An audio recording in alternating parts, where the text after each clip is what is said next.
So Margo got money troubles, ends its first season with a finale that is emotional, chaotic, funny and surprisingly empowering. Episode 8 titled Lock and Load takes everything Margo has been struggling with all season. Motherhood, money, shame, family drama and survival, and it turns it into one final courtroom battle that completely changes her future. At the start of the finale, Margo is hanging on by a thread. Mark is aggressively pushing for full custody of Bodhi. Child Protective Services has already visited her home. Jinx recently overdosed, and Cheyenne's violent meltdown has made the entire family look unstable. Everybody around Margo is apologizing, recovering, or trying to clean up disasters they created themselves. But what makes this finale work is that the show never suddenly transforms Margo into a perfect person just to give her a happy ending. She stays flawed, impulsive, emotional, messy right up until the end. And honestly, that's why the story feels real. One of the strongest emotional moments come from Cheyenne apologizing to Elizabeth. The apology isn't warm or comforting. Elizabeth twists the knife by saying she understands what it feels likely like to be disappointed by a child. That line clearly hurts Cheyenne, but for once she doesn't explode in anger. Instead, she absorbs the pain quietly, almost realizing how much damage this entire situation has caused across generations. At the same time, Jinx gets his own redemption moment when he visits Susie after his overdose. Their conversation is small, awkward, and sincere, but it matters because Jinx finally stops performing and genuinely apologizes. It also reminds viewers that Susie has become part of Margot's support system, not just comic relief. But the real tension arrives when Margot meets Mark before court. Mark knows exactly how to attack her emotionally. He calls her a sex worker and questions whether she deserves to raise body. Despite physical evaluation proving she is mentally stable, Margot snaps and physically lashes out, which almost destroys her case, and the show smartly refuses to pretend her reaction was acceptable.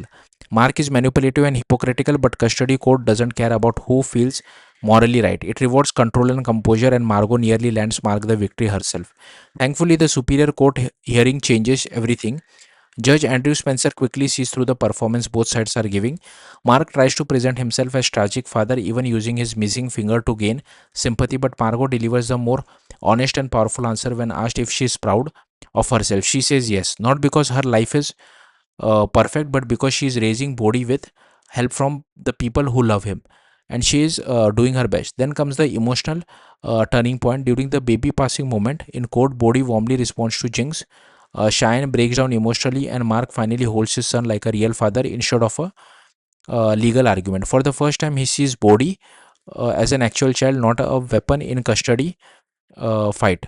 The judge ultimately grants Margot primary custody while Mark receives limited visitation rights. But the finale's biggest twist arrives afterward when Kenny admits he was the one who called CPS.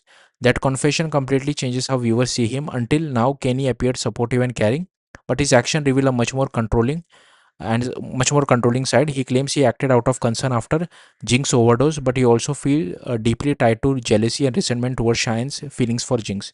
And then comes the ending that sets up season 2 perfectly. Margot reveals her new idea called Tunnel of Love, a more explicit creative expansion of her Hungry Ghost content. But what's fascinating is that Margot no longer talks about it like like desperate survival money. She talks about it like art.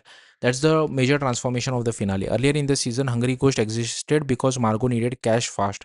Now she genuinely enjoys the creative control, storytelling, and the ownership over her own image. Beginning to see her work as a performance authorship and power instead of shame, and that's what makes the ending so important. Margot wins custody, but the show refuses to force her into becoming respectable to deserve motherhood. She remains unconventional, unpredictable, and ambitious. Season 2 now has a much bigger question to explore. Will Margot's growing success finally give her freedom, or will it create an entirely new set of problems she never saw coming? Thank you for watching.